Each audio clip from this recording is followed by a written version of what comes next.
How's it going, everyone? Data here, and welcome back to the Atlanta Thrashers NHL 07 Dynasty Mode series here at the beginning of the year number 3, 2009 postseason. Now, if you haven't been following along with this series, we are currently in year 3 of 5 given to us to convince Thrasher ownership to stay in Atlanta. Year number 1, we missed the playoffs. Year number 2, we took down the President's Trophy winning Senators in round 1, but then lost in round 2. And now here we are in year number 3 after finishing 2nd in the division and 5th in the Eastern Conference, taking on the Boston Bruins. We went 47, 30, and 5, and in the last one, we made a big trade according to the salary cap, but also according to leadership, as we acquired who would go on to become future Thrasher and Winnipeg Jets captain, Andrew Ladd. He's been playing on the second line with Wes Walz and Colby Armstrong. Our first line, Ilya Kovalchuk, Pierre Turgeon, and Marian Hossa. Possibly the best line in hockey right now. Pierre Turgeon, he is fighting to get that Stanley Cup before he retires and also get an induction into the Hockey Hall of Fame. He is the highest scoring player, I believe, who is not in the Hall of Fame. 39 years of age. He's retired in 2006, I believe, in the real world, but we stretched him a couple more seasons here with GM Data taking over, and it seems like it really paid off. 101 points last season, 82 points this season. He's been doing very well as our first-line centerman, 1,568 points in 1,524 games, so just padding his resume. Third line, Alex Ponikarovsky, Stefan Yell, and JP Dumont. Fourth line, Vigier, Nico Kapanen, and Steinruken. Defense, we have Havlid and Van Ryn, Janssen and Lyles, and Dempsey and Coburn. Some names that you may remember if you were watching hockey back in the good old 2009 season. Mike Dunham and Kari Lehtinen are our goaltenders. Now, here's the interesting thing.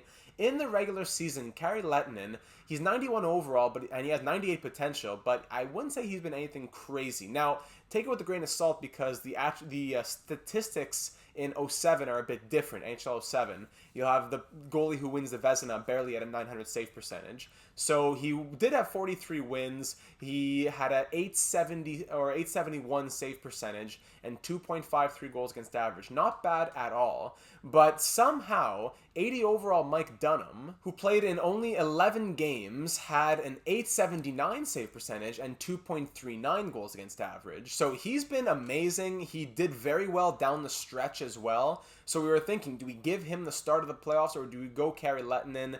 I think we're going to start Kari Lehtinen just because he's our guy. He's the higher overall. It makes more sense. But the leash is extremely short because not only did Dunham have a strong backup season, he had a strong end to the season. So momentum is still there in his favor. So we'll turn to him if and need be. It's a tough matchup here against the Bruins because they also had a strong season. 48, 28, and 6 was their record. The players that we'll be seeing in this one, Brad Boyes led their team in scoring. Patrice Bergeron, 23 years of age, 64 points for him. PJ Axelson, Mark Savard, Brad Stewart, Sean Donovan, Vladimir Sabatka, Mark Stewart, Zdeno Chara, 31 years of age, Paul Mara, Glenn Murray, Marco Sturm, Ian Morin, Wayne Primo, Tom Fitzgerald, and many more down the list here. Goaltending now, they have a very strong tandem as it's Tim Thomas starting and Tuukka Rask backing him up. Tim Thomas, 34 years of age, but he had a strong season, 2.68 goals against average. Tuukka Rask did even better with 2.21 against at the age of 22. So, and shout out to Jocelyn Thibault and Hannu Toivonen here as well. Laurent Gosselin, not quite remembering him, but just to say it's the crease is strong in Boston. So I'm trying to stretch the intro a little bit more because the games go extremely quickly here in NHL 07 Dynasty Mode. This episode could be over quite fast. We could win the Stanley Cup and the episode's over within 30 minutes. So don't let the length of the video fool you because it's entirely different from NHL 22 franchise mode. I apologize for not getting many episodes of this out recently. We finished up Seattle. We started Philadelphia. Now it's summer, so I'm ready to get back into this. We're finishing off year number 3 of the 5-year mission to keep this team in Atlanta. Diving into the comments now from the last one, Vinny says, maybe we should experiment with different fourth line combinations during the playoffs because some of the players had bad stats like you pointed out, but other than that, I'd say the team is good to jump right into the playoffs. Great work as always, Data. Thank you very much. This came from the point totals that we saw because yes, our first line is killing it and there's nothing to touch with Kovalchuk, Hossa, Turgeon. Second line, it drops off quite a bit actually, but then it's really the bottom guys are doing nothing for us. JP Dumont, our big free agent signing. He was 86, 87 overall, dropped to 85, only had 24 points. It's really weird in this in Dynasty mode. Kapanen, Ponikarovsky, Steinruck, these guys had like single-digit points for full seasons of play. I know the ice time is different, but like negative 35 and all that, that's really killing us. So we're probably going to experiment with a little bit of that. And now that it's a fresh start, we'll be able to keep track of the plus minuses and things like that a little bit more closely. So we can start the postseason as we are, with the lines as I just showed them. But, you know, the leash isn't too long for anybody outside of the first line. So thank you to Vinny for those thoughts, and thank you to everyone else who left nice comments. Excitement for the series. I'm glad to see that it's picking up a little bit of steam as well, as these episodes are now coming out with a little bit more of a following on the channel. I think it was closer to 3,000 subscribers at the first episode came out, and now it's only episode 9. They've been, you know, few and far between, but now we're over 4,000 subscribers. So I'm looking forward to getting back into this a bit more, for all the reasons I mentioned previously. But without further ado, we're ready to get started here in Boston. The Thrashers versus the Bruins. A lot of other big matchups, as we just saw in the playoff tree earlier. Ottawa once again finishing first. They're taking on the Rangers. Hurricanes, Habs, Pens, Devils, and then our series over in the West. Flames, Wild, Red Wings, Blue Jackets, Coyotes, Oilers, and Sharks, Avalanche. So let's get this party started. Game 1, Round 1, 2009 postseason. Let's hit it. Two strong teams coming together. First period, 2-0 Bruins early. Second period, the Thrashers come back down by 1 in the third. Tied up at 3. Final 5 minutes. No one scores. Off to overtime. And in overtime, the Bruins take it. Oh, that was a strong game. We had a tough first period. Sturm and Mara scoring in the first period. Second period, Donovan makes it 3-0. But then Kovalchuk and Kapanen make it 3-2. In the third period, Colby Armstrong ties it up. And then in overtime, it's Marco Sturm's second of the night, correct? Yes, his second of the night. The bookends of this one, goals 1 and 4, as the Bruins take it 4-3, the final. Shots are always low as well. You'll never see more than like 25 shots in a game. So they scored 4 on 17. We scored 3 on 19, and the Bruins take game number 1 at home. So after that game, we have an update of the rest of the series going on around the NHL. The biggest surprise is probably the Oilers, the underdog, currently up 2 games over the Coyotes. A lot of their series are tied at 1. So I don't know if I'd make any changes after that game. It was a tough start, but we came back pretty well. I want to see, I guess, where a lot of those minuses lie, perhaps. We sort by the plus minuses here. -4 for Braden Coburn. What? Steinrucken -2 on that fourth line as well. Wow. Tough. I don't know. Can we make any change? Do we have any other? Don't really have any other defensemen in the system, really. Injuries are kind of rare-ish. Coburn's an 83 overall. Do we even have anybody else I could use over here? I have Stewart I could put in the lineup for Steinrucken, who's a 7. Yeah, I'll probably do that. The guy, negative whatever, didn't have a strong season either. Your leash was short, buddy. I told you that. So let's get Stewart in there. Gives it a +3 for chemistry. Bang! Why not? For defense, though, I don't think I can really do anything there. Is there anyone in the system? Looking at defensemen here. After Coburn, Nazarov, our rookie. Or Sasoya, we have 2 strong rookies with good potential, but 73 overall in NHL 07 is like a 50 overall in NHL 22, so not worth it. Kari Lehtinen, 4 goals on 19 shots, 17 shots. Again, take it with a grain of salt because it's very different in 07, but that leash is very short, and he has to perform here in Game 2. We're still in Boston. I'd love to take Game 2 to come back home with the series tied at 1, make it a best of 5. Game 2, Round 1, let's hit it. First period action, no scoring this time around. Second period, 3-2, strong period from the Thrashers. Third period, make it 4-2. Final 5 minutes, and the Thrashers hang on for a strong 4-2 victory. In 07, again, most games are decided by 1 or 2 goals, so to win by 2 is actually quite good. So in the second period, Lacouture opened the scoring, and then Chara made it 2-0, so we came down from 2-0 to win 4-2. Yell, Dempsey, and Walls in the second period. Then Walls' second of the night made it 4-2. But the game winner and the one that iced it. Huge win for the Thrashers, and this series is now tied at 1. Going back home with the series, now a best of 5. Very impressive. That's a big win. Colby Armstrong on a hot streak. That's great for the overall. Very good. Oilers on the brink of sweeping the Coyotes. Interesting. Keep note of all these different series. If you have a front runner in your mind that you're rooting for back in 2009. Current streaks, lovely. Injuries, none. Oh, hold on. I saw Glenn Murray there. Hold on. Glenn Murray, mild concussion out till April 15. Yeah, so that's like 1 day. Nobody else. All right. So after a win, I'm ready to keep on rolling. Let's hit game 3 at home in Atlanta. Let's try and take a lead now. First period, ooh, brutal 3-0. 4-0 after 2 from the Bruins. Yikes. Oh boy, that did not go well. We came back and scored a couple, but yikes. Donovan, Lacouture, Boys, and then Boys again made it 4-0. Turgeon stopped the bleeding, and then in 5 minutes to go, Stéphane Yell made it 4-2, but that's it. 4-2 the final, and we're now down 2-1 in the series, going back and forth, back and forth. The Coyotes have life as they're not going to get swept. The Rangers won't get swept, but Hurricanes, Red Wings, a couple other sweeps that may just happen. Let's check out the team now. 4 points in 3 games from Andrew Ladd. Very nice to see that, but I want to see these plus minuses here.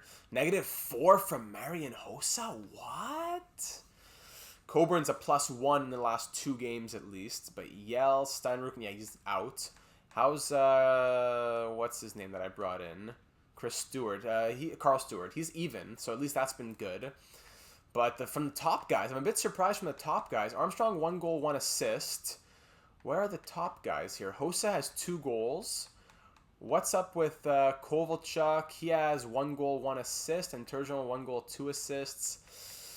Without that first line, luckily the rest of the team's been bailing us out a little bit, but without that first line firing on all cylinders, things start to fall apart quite quickly. I'd be tempted to swap Armstrong and Hossa since he's playing like a 97 right now. Maybe redistributing the wealth wouldn't be a bad idea. So you know what? Let's do it. Hossa to the second line and Armstrong on the first line as a 97 who's on a hot streak. I'm going to keep Lettinen in nets as well. He did well in game number 2, so if he struggles in game 4 now and we're on the brink of elimination, I think we're going to go to Dunham. But we're down 2-1.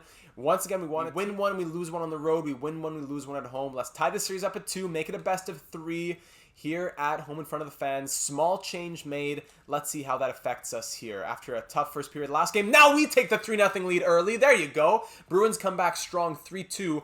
Still 3-2 in the final 5 minutes. Bruins tie it up late. We're headed to overtime, but the Thrashers win it in overtime. Oh my, so Yell, Walls, and then Armstrong on that top line. Let's go. Made it 3-0 early. Second period, Sturm and Axelson. And then in the third, with 5 minutes to go, it's Murray coming back from that concussion.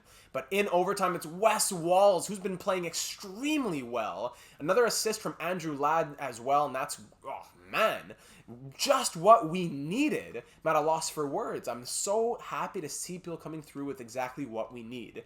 Host is on a hot streak now. That's great. So the Senators and the Devils are both through as the Devils pull off the upset. The Oilers are also through over the Coyotes as they pull off their upset.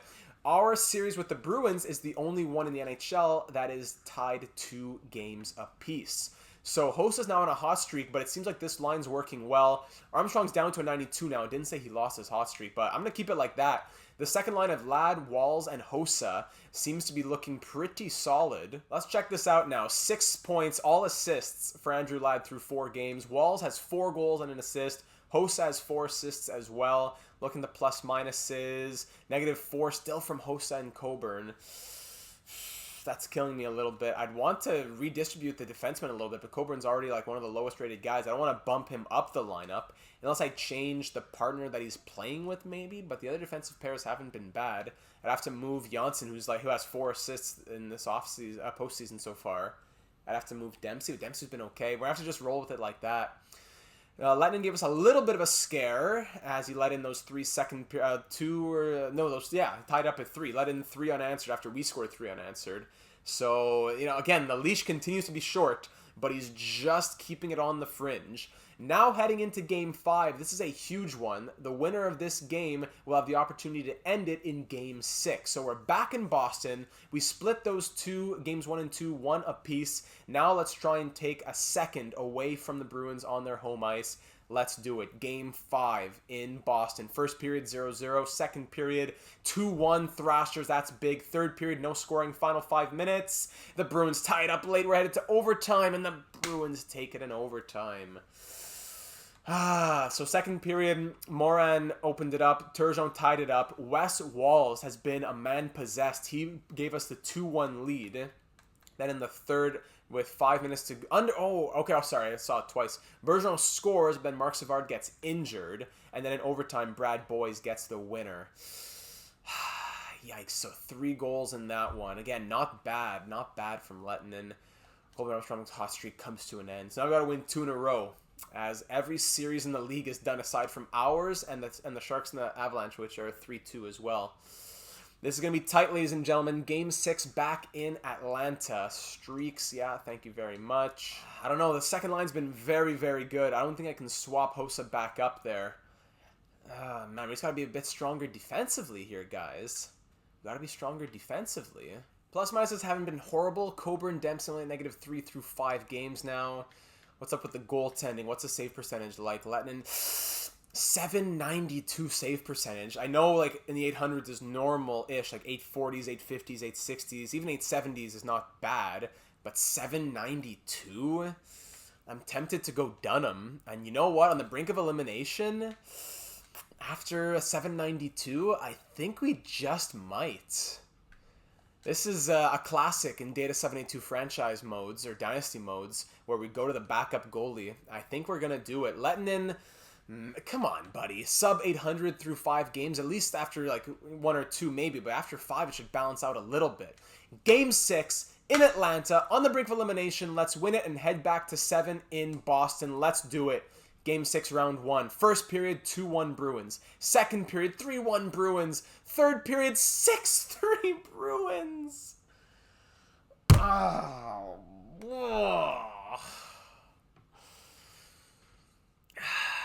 May have been the wrong decision, but I'll stand by it. He gave me almost no other choice. Was Dunham good? No. But Lehtinen, sub 800 save percentage after 5 games. You're not giving me much to work with, buddy. And we drop in 6 games to the Bruins. Year 1, missed the playoffs. Year 2, round 2 exit. Year 3, round 1 exit. We have 2 more years to convince Atlanta Thrasher ownership. We had a strong regular season, but we gotta keep it up. But that's really sad. That is really sad. A lot of players were playing well. Walls was a man possessed. I didn't even look at who scored the goals after. I was just disgusted. Walls, 5 goals and 6 points in 6 games. Andrew Ladd, 7 assists. Hossa, a goal and 5 assists. Turgeon, 2 goals, 3 assists. Kovalchuk, come on, man. A goal and 2 assists? That's what you do? Getting paid like $8 million? A goal in 6 games after the seasons that you've had? Kovalchuk let us down big time. Big time. How are these plus minuses in the end? That 6-goal game. How'd it end? Only -3s out here. No bad negatives, really. No horrible negatives. And goaltending. Let's laugh at the goaltending here. Okay, so actually, but he had a game like that. An 813 save percentage in that game. And you know what? If Lehtinen was going according to what his trend was, give him that same barrage of offense from the Bruins, and he's maybe even letting in 7. So you know what? I don't blame Mike Dunham. 812 save percentage in 1 game, after Lehtinen was averaging 792 in 5 games. Lehtinen may have been just bad, if not worse. Maybe it would have been better, but it's the defense and the team as a whole that let him down. Poor Mike Dunham. So it's going to be tough now. So we're going to sim to the end of the playoffs here. We'll get ready for the draft and all that, but it's going to be tough because we have more contract situations. Turgeon might be retiring, and only 2 more years to really convince ownership. So I'll get some simulation through to there, and we'll see who wins the Stanley Cup. And in the end, the Calgary Flames win the Stanley Cup. I believe they won it in year number 1 of the simulation as well. So that means 2000, and in 2004 they lose to the Lightning, and then in 2007 and then 2009 they win the Stanley Cup. So they've been a dominant team here in the 2000s, now with 2 cups in 3 years. So hats off to the Calgary Flames, if I'm remembering it correctly, but at least there's 1 Stanley Cup championship. Let's finish off the year here. Awards, streaks, all this stuff. End of the year awards, published annually. This list recognizes the team, blah, blah, blah. Do you see stuff down here? Yeah, well, we'll check out the awards screen instead. From all of us here at the league head office, a heartfelt congratulations to the league champions, the Calgary Flames. I think we can all agree that they have earned this honor through hard work, diligence, and perseverance. Sincerely, League News. Thank you, League News. We're going to just go to awards and see it at that screen instead. So, yeah, so 06-07 and now 08-09, the Flames win the Stanley Cup. Hart, and no President's Trophy, yeah, that's true. So Hart goes to Alex Tanguay. He wins it for the second consecutive year now. The Art Ross going to Tanguay for the third consecutive season. He is just a monster. Peter Forsberg wins the Maurice Richard Trophy. Love to see that. James Norris goes to Dion Phaneuf. Calder goes to Manny Bolton, a generated prospect. Vezina goes to Marty Brodeur over on the Edmonton Oilers. Wow. Lady Byng to Joe Thornton. Frank J. Selke to Tony Amante. Conn Smythe to Alex Tanguay for the second time, of course. Jennings goes to Martin Brodeur. Bill Masterton to Peter Forsberg. Lester B. Pearson, which is the old version of the Ted Lindsay, also going to Peter Forsberg. Jack Adams to Dave Lewis, coach of the Bruins. And the President's Trophy to the Ottawa Senators for the second time in 3 years. So Senators win the President's Trophy. Flames win the Cup. Flames win the President's Trophy. Red Wings win the Cup. Senators win the President's Trophy. Flames win the Cup. So it looks like anytime the Ottawa Senators win the President's Trophy, Flames get the Cup, and if the Flames win the President's Trophy, they will not get the Cup. The Cup final was the Flames and the Hurricanes, actually, in the end. So there are the awards. Let's check out the playoff tree and how it all panned out. They actually swept through the Hurricanes. Wow. So the Bruins went on to lose in 7 to the Hurricanes, who beat the President's Trophy Ottawa Senators in 6 games, but then they went to get swept by the Flames. So the Flames took down the Wild in 6, Oilers in 6, Sharks in 5, and Hurricanes in 4. So definitely a well-deserved Stanley Cup led by the Bull that is Alex Tanguay. Continuing to the off-season now, we can sim towards the draft, I believe. We can actually do trades now. So we can see the guys like Dumeau and Kapanen, Walls. You guys are all out of contracts. I'd love to keep Walls as third-line center. So here are already starting to think about next episode now. If we look at our different positions on the team, we are losing pretty much all of our centermen here. So Pierre Turgeon, if he comes back, we'll sign him. I would love to have Wes Walls for the second line, but Turgeon, I don't know if he can keep up first line. Maybe we put him on the second line and we splash in free agency and get somebody else. I don't know. Kapanen, fourth line, replaceable. Left wing, we still have Kovalchuk, Ponikarovsky, who we might want to trade. Andrew Ladd's going to need a contract. Stewart, replaceable. We'll try and sign him. Right wing here, Dumeau will probably let him walk to free agency. I don't know. Armstrong and Hossa are both still good to go. We'll have some growth maybe from Jürgen the German, our first-round pick 2 years ago. He was like a 50-some overall. Now he's a 71 overall. He has 98 potential, so hopefully he can make the NHL sooner rather than later. Defensemen, sorting by contracts again. Coburn, Dempsey, both expiring. Havlid, Janssen, Lyles, Van Ryn, they're all still good to go, but we still have good prospects like Nazarov and Sisoyev who might be growing. Keep that in mind. Goaltending, Lettinen is signed on, but Dunham's now down to a 76, so we'll definitely have to get a new backup goalie because these guys will both be walking to free agency. That's what we'll have to keep note of moving forward because we can't see anything much more than that because it won't show you like potential free agents or anything like that. Upgrades, we have 3 stars to use. So which one do we want to use moving forward into the draft and off season? I'll give you all the different ones that we could think about. The assistant GM would increase the chance of a trade being accepted by 5%. Legal would allow us to save 10% on contract signings. This would raise the salary cap. This would increase player morale and a boost when playing at home. This would boost better rookie assessment. I'd probably want to put at least 1 to that. Then we have the on-ice, head coach, +2 attributes, assistant coach, +1 to practice bonuses, goalie coach, goalie attributes up by 1, strategic coach, the passing and shooting goes up, power skate, different overalls for different attributes going up there, reduce recovery time by 10% from medical, building team motivation, more intensity in key situations at the end of the game and in the playoffs. That wouldn't be a bad one either. 1 for teamwork, 1 for scouting, and 1 more for something else probably. Strength and endurance.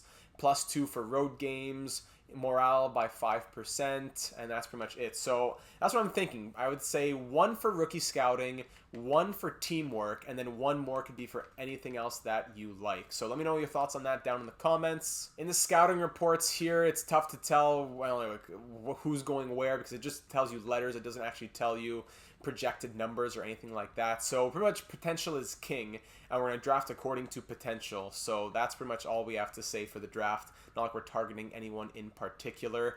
Contracts, as I mentioned, not going to be the easiest. We could start negotiating new contracts right now, so we could think about who's asking for what. If we're currently at 44.3, JP Dumont would probably want around, he'd want what he's getting right now, a little bit of an increase even. So that's going to be difficult because if we're currently at 44.3, if we minus JP Dumont's 3 million, that would be very nice because we got to make money for Andrew Ladd. Walls is going to want a little bit of an increase because they play well, then they want a little bit more. Dempsey, he might be a guy that goes to free agency. He's currently making 1.6, wants 1.83. Could offer him a little bit lower, but we can't go much lower than that. Andrew Ladd, he's going to want the biggest upgrade from 2.5 to 3.58. Not horrible. If I can sign him for 3 years, actually. 1 year is not enough. Actually wants 2 years? Okay. We could do something like that. Stefan Yell, currently making only 1.4. He wants 2.7. That's not going to happen. So, yeah, a lot of these guys are not coming back. We're going to have to find replacements in free agency. Pierre Turgeon, who's making 1.5. Okay, only wants 2.08. That's doable. Not going to be easy. Not going to be easy. Because if we do 44.3 minus the 1.5 here... these guys don't really count much. Kapanen minus 0.5, Dumont minus 3, Yell minus 1.4, Ladd minus 2.5, Coburn 1, Walls 2, Steinrucken 0.8, Dempsey 1.6. Let's say we're saying something like that. That leaves us with like 25.5.